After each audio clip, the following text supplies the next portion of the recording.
Hello दोस्तों, नमस्कार। Study portal में आप सबका स्वागत है। मैं आपका साथी और गाइड डॉक्टर विजय। दोस्तों, आज का टॉपिक हमारा गवर्नर जनरल और वायसराय है। कहने के लिए तो ये महज एक टॉपिक है, लेकिन दोस्तों मॉडर्न हिस्ट्री के लगभग 70 से 75% पोर्शन को ये सिलेबस अलग-अलग तरीके से कवर करता है।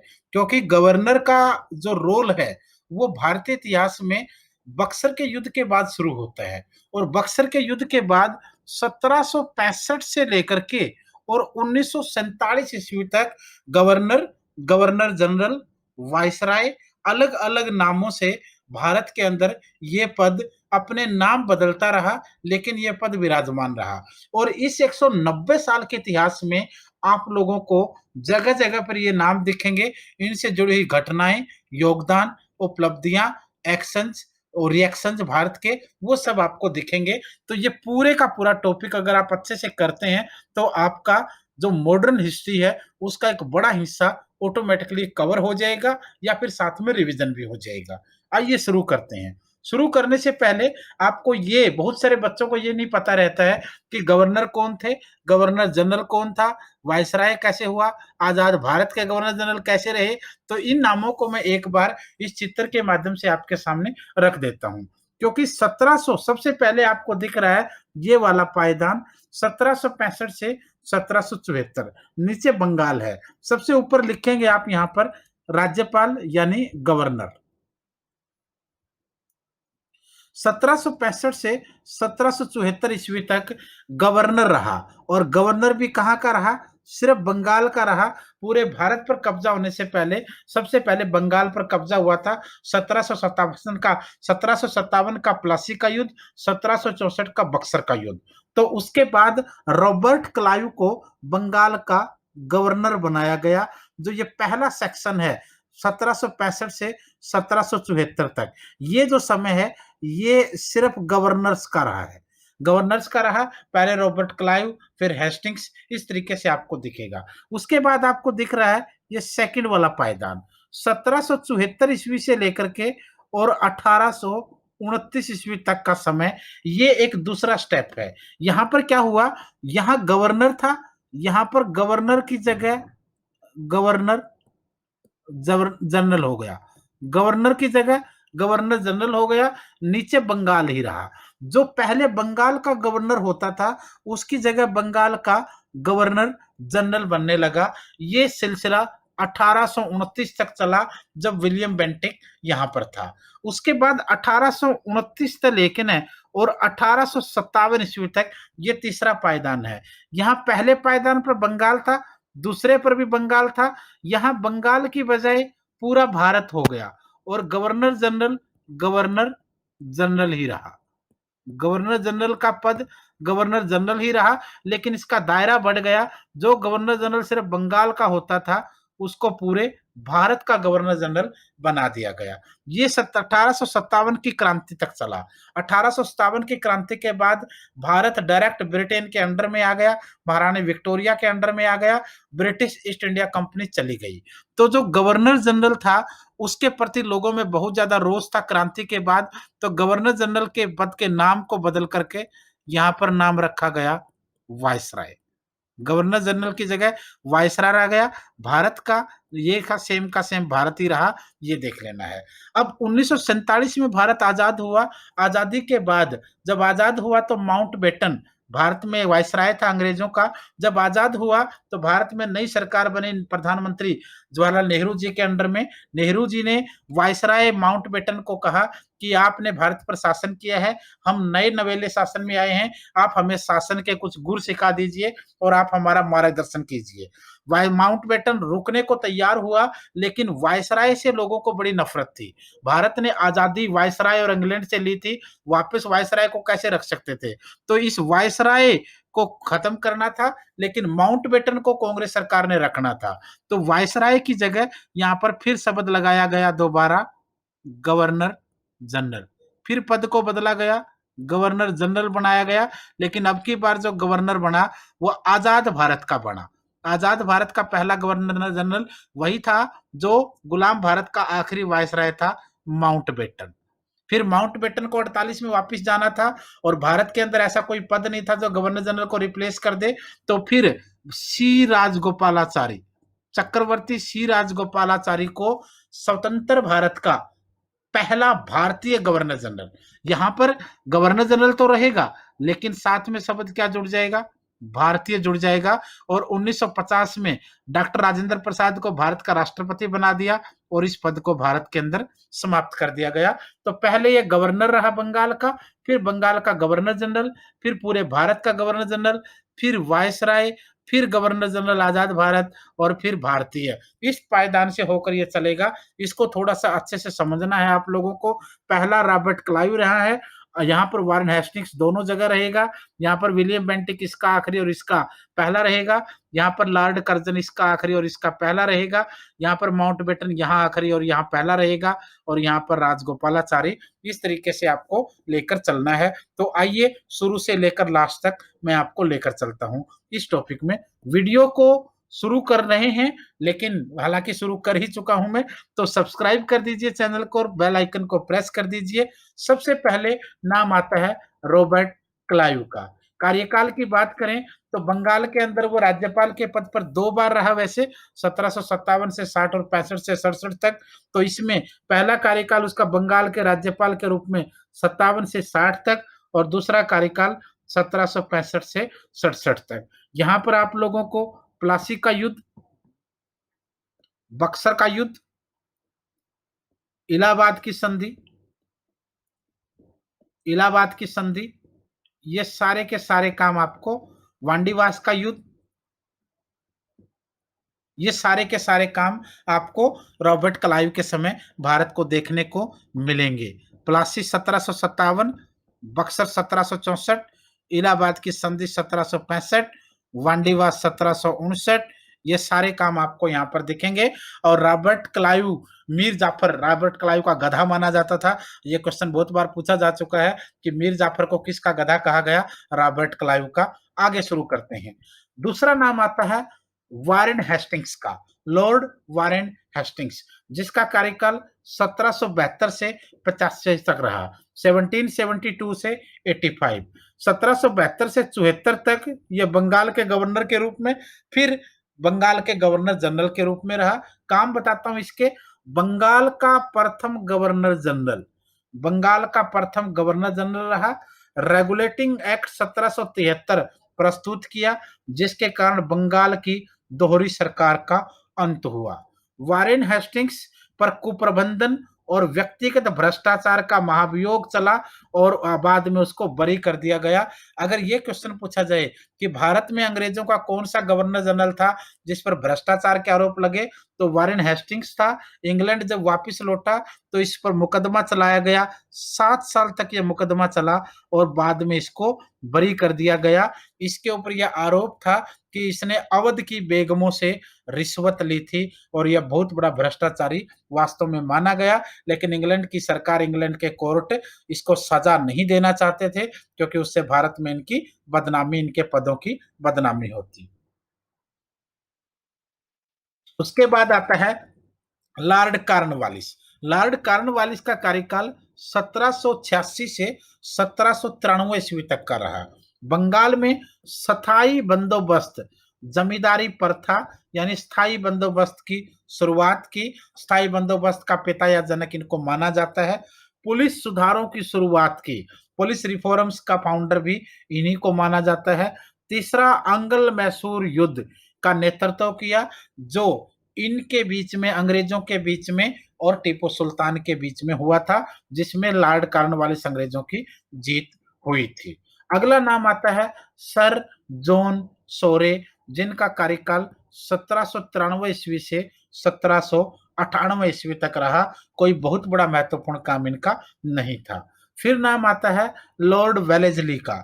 लॉर्ड वेलेस्ली का कार्यकाल 1798 ईस्वी से 1805 ईस्वी तक का रहा। इन्होंने सहायक संधि की शुरुआत की। क्वेश्चन पूछा जाता है सहायक संधि की शुरुआत किसने की, लॉर्ड वेल्जली ने की थी।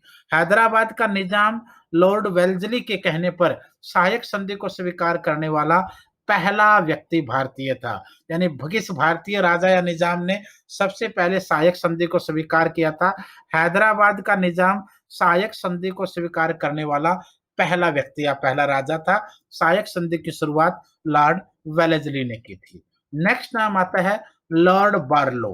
लॉर्ड बार्लो का कार्यकाल 1805 से 1807 रहा है। इनका भी कोई फेमस काम नहीं है। फिर एक बड़ा नाम आता है लॉर्ड मिंटो। ये लॉर्ड मिंटो पहला था।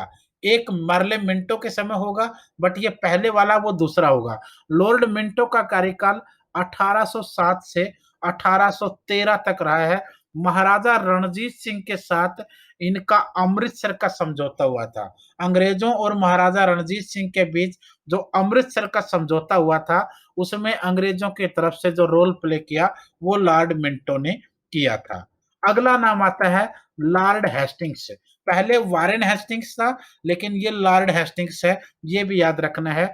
1813 ईस्वी से 1823 ईस्वी तक इनका कार्यकाल रहा। इनके समय में एंग्लो नेपाल युद्ध हुआ था, जो 1814 से 1816 ईस्वी तक चला था, और उसके बाद अंत में संगोली की संधि हुई थी। एंग्लो नेपाल युद्ध 1814 से 16 तक चला, और लास्ट में इस युद्ध के बाद संगोली की संधि हुई थी। नेक्स्ट नाम आता है लॉर्ड एमहर्स्ट।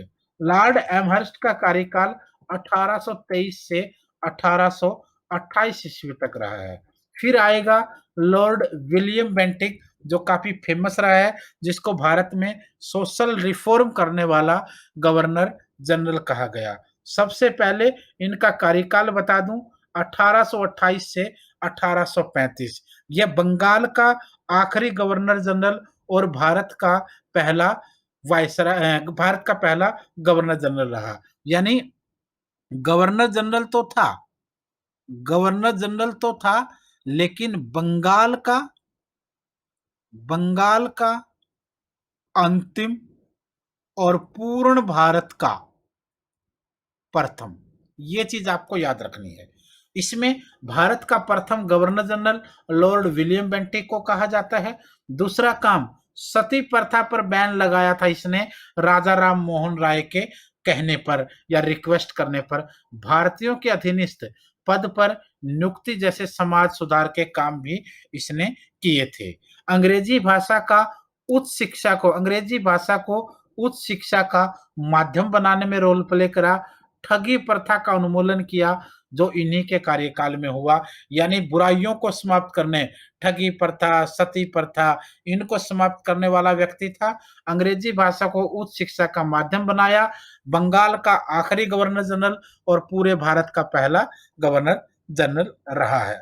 अगला नाम आता है sir Charles Metcalfe. Sir Charles Metcalfe 1835 से 1836 ईस्वी तक का कार्यकाल रहा।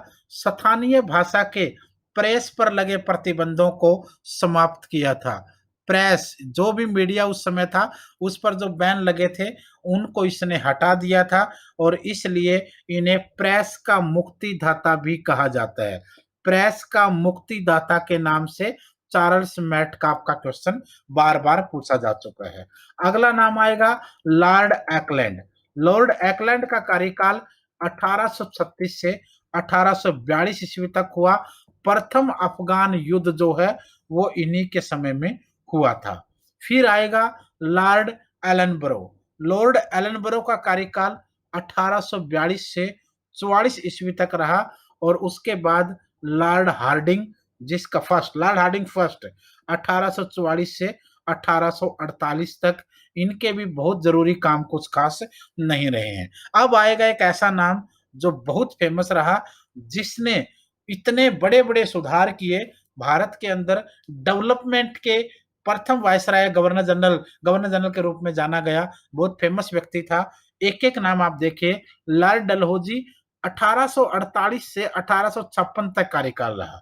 एक एक काम फेमस रहा। भारत में रेलवे का आरंभ किया 1853 ईस्वी के अंदर, आप लोगों को पता है, बॉम्बे पूना वाला।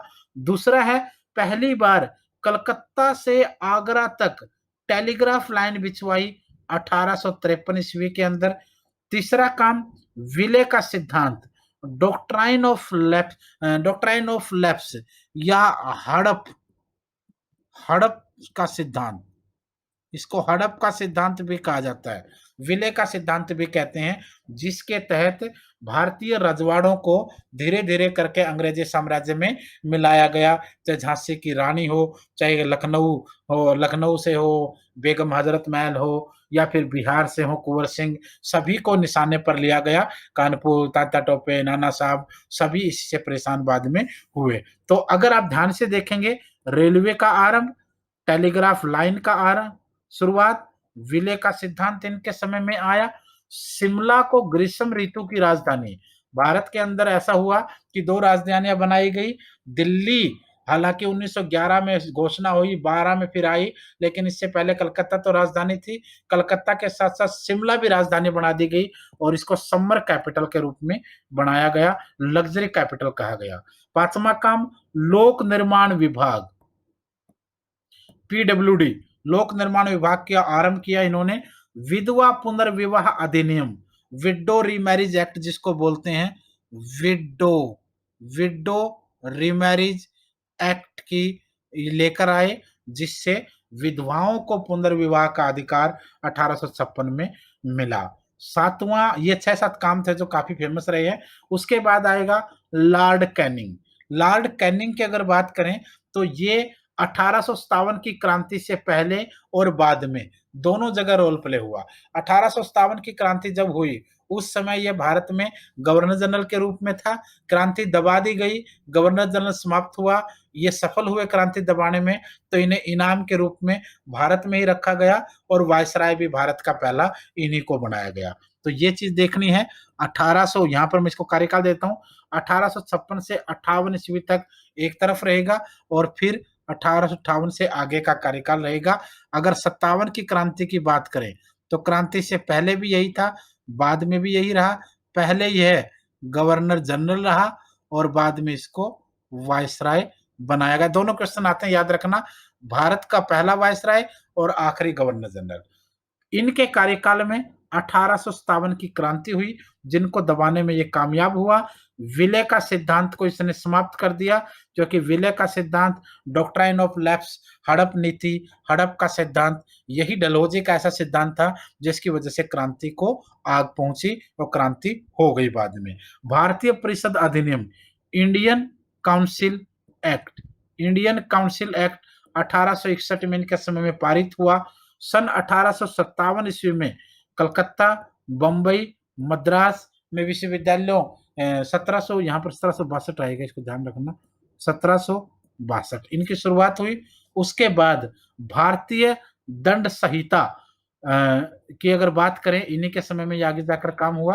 1861, 60, 58, ये जो बाकी का कार्यकाल है 1858, 59, 60, 61, 62, ये इनके वायसराय के रूप में था, क्योंकि दो रोल इनको मिले, पहले गवर्नर जनरल, फिर वायसराय। भारत सरकार अधिनियम, इसको विक्टोरिया घोषणा पत्र कहते हैं, महारानी विक्टोरिया, विक्टोरिया घोषणा पत्र बोलते हैं, ये इनके समय में आया।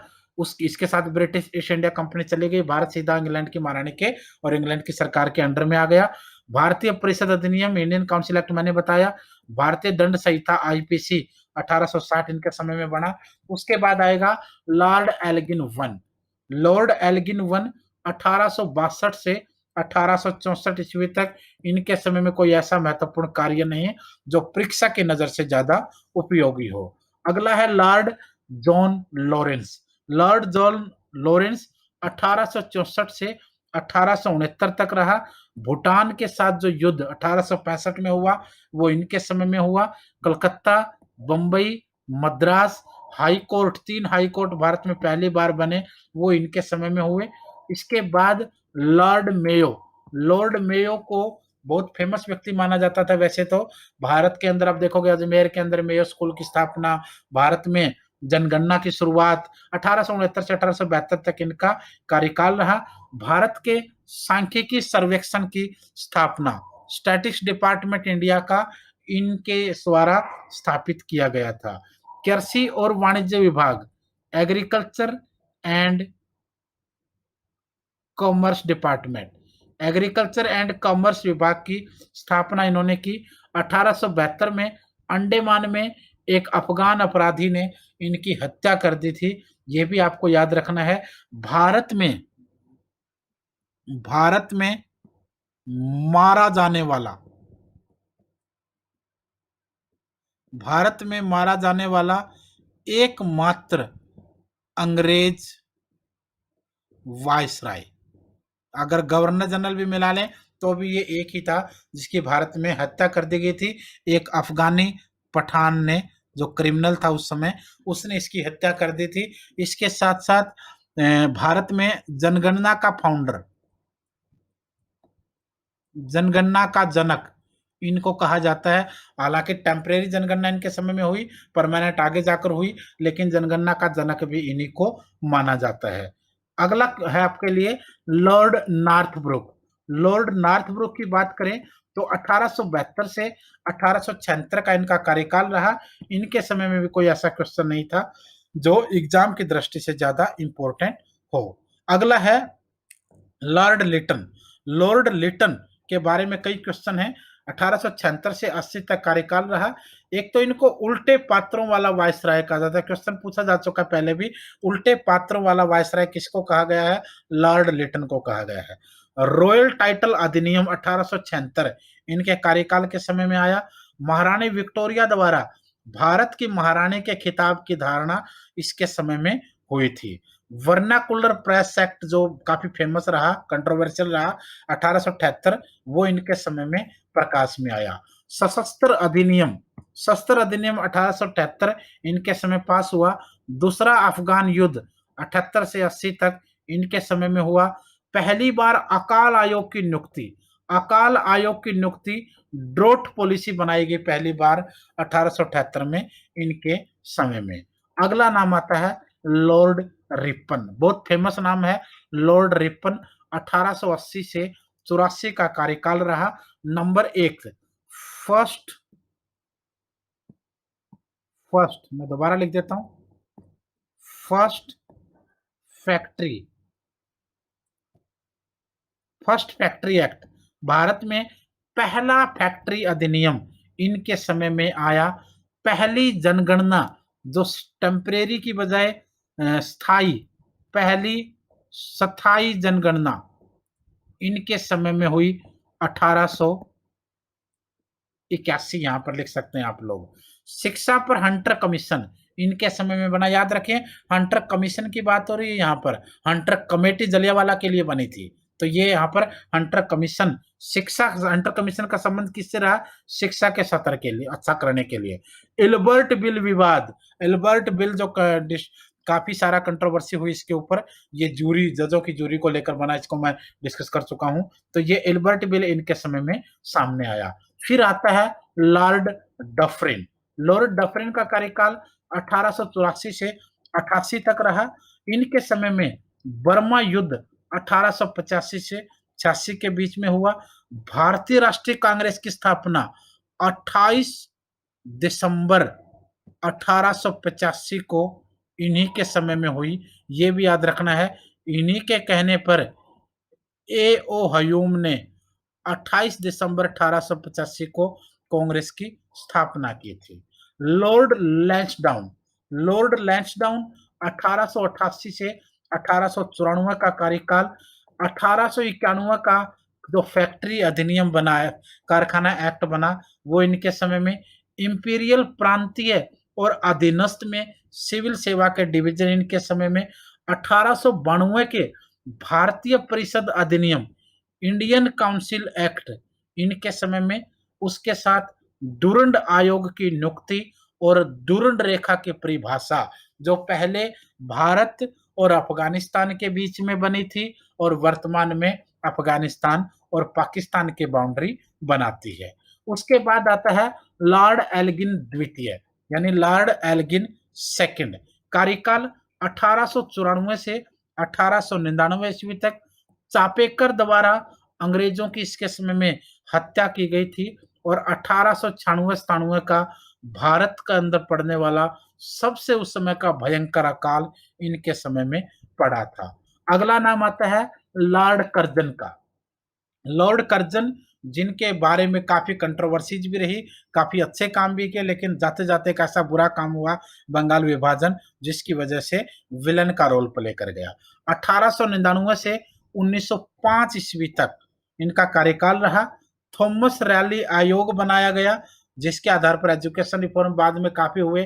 प्राचीन स्मारक संरक्षण अधिनियम, जो हेरिटेज प्रिजर्वेशन एक्ट बना, या जिसके अंदर जितनी भी ऐतिहासिक स्मारकें हैं उनके लिए जो कानून बना रख रखाव का, वो इनके समय में। बिहार में पूसा में कृषि अनुसंधान संस्थान, एग्रीकल्चर रिसर्च इंस्टीट्यूशन की स्थापना हुई, और बंगाल का विभाजन इनके द्वारा 1905 में किया गया। नेक्स्ट नाम है लॉर्ड मिंटो सेकंड, या लॉर्ड मिंटो भी कह देते हैं, 1905 से 1910। स्वदेशी और बहिष्कार आंदोलन इनके समय में शुरू हुआ। सूरत अधिवेशन, जिसको सूरत स्प्लिट कहते हैं, और कांग्रेस स्प्लिट यानी कांग्रेस का विभाजन। सूरत अधिवेशन और कांग्रेस का विभाजन, गरम दल और नरम दल में कांग्रेस का बंटवारा 1907 में इनके समय में हुआ। मिंटो सुधार, मिंटो मार्ले सुधार, या इनको आप लोग मार्ले मिंटो सुधार भी कहते हो। मार्ले मिंटो, मिंटो वायसराय था और मार्ले जो था वो भारत सचिव था। ये दोनों के नाम से रिफॉर्म आया, जिसमें भारत में मुसलमानों को पहली बार राजनीतिक आरक्षण, पॉलिटिकल रिजर्वेशन दिया गया था। उसके बाद आता है लॉर्ड हार्डिंग सेकंड, जिसके ऊपर रास बिहारी बोस ने बम से हमला किया था 1912 में। 1910 से 1916 का कार्यकाल रहा। बंगाल विभाजन को रद्द इनके समय में किया गया। नंबर 2, दिल्ली राजधानी इनके समय में बने।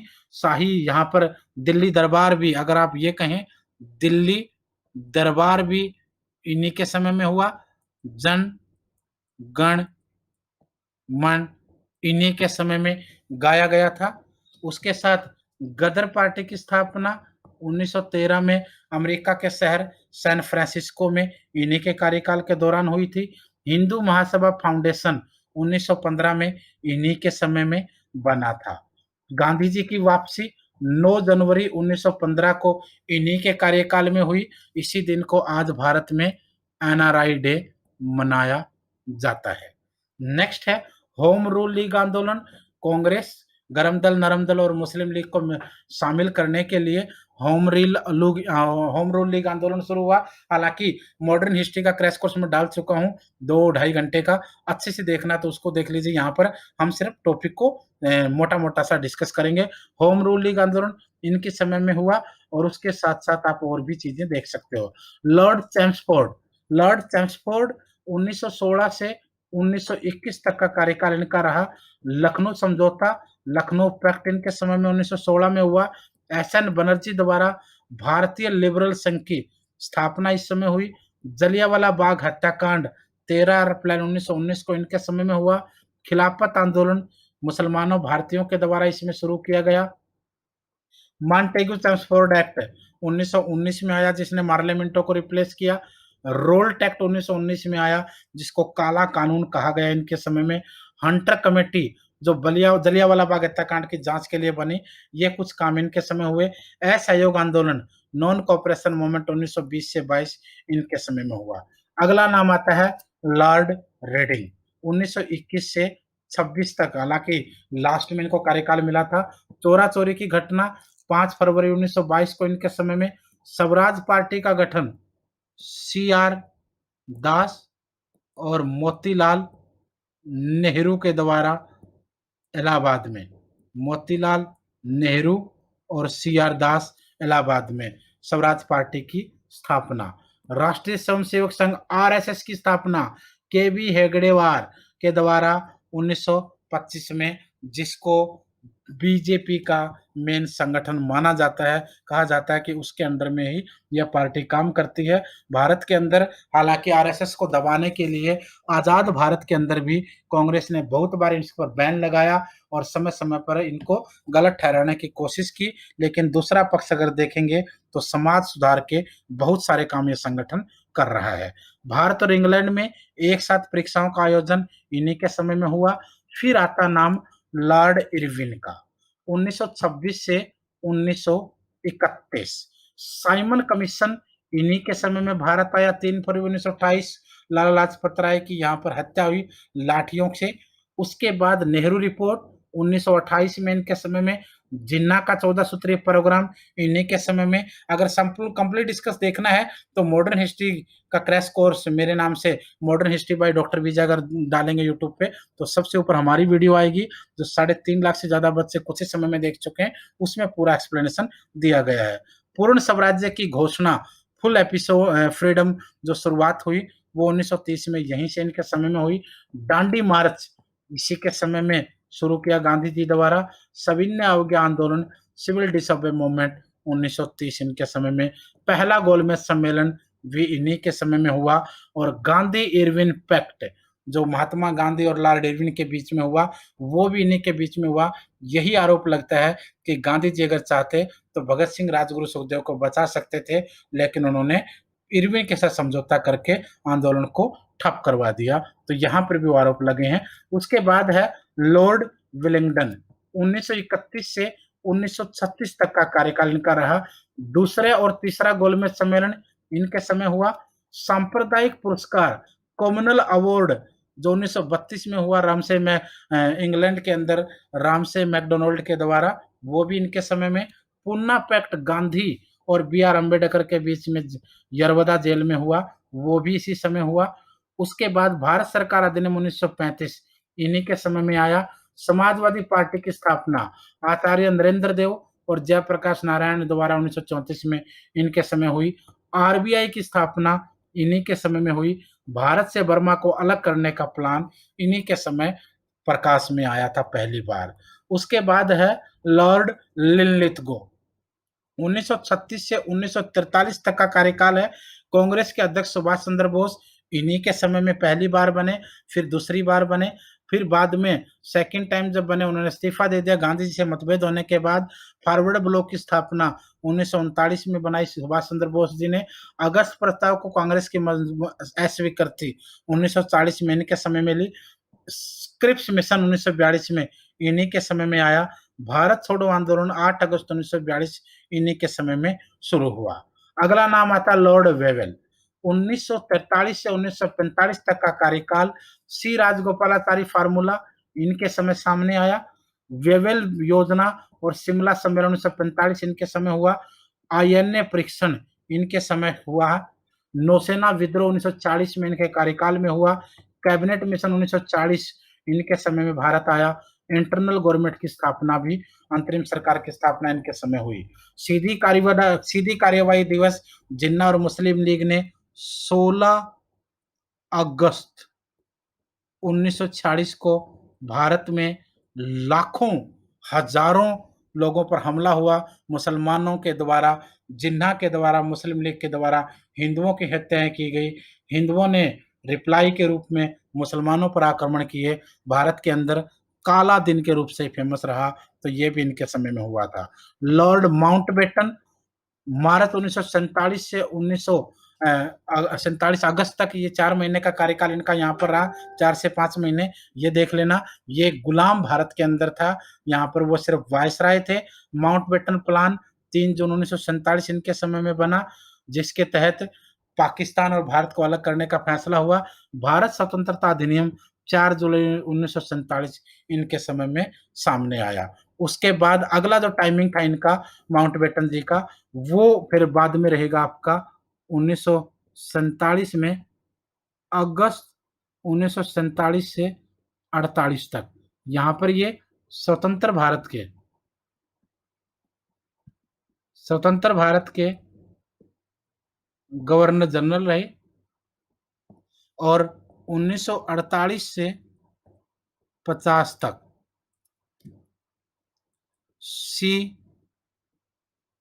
राज गोपालाचारी ये भारत का गवर्नर जनरल रहा, जिनको प्रथम भारतीय गवर्नर जनरल कहा। 50 में डॉक्टर राजेंद्र प्रसाद देश का राष्ट्रपति बन गए और इन पदों को समाप्त कर दिया गया।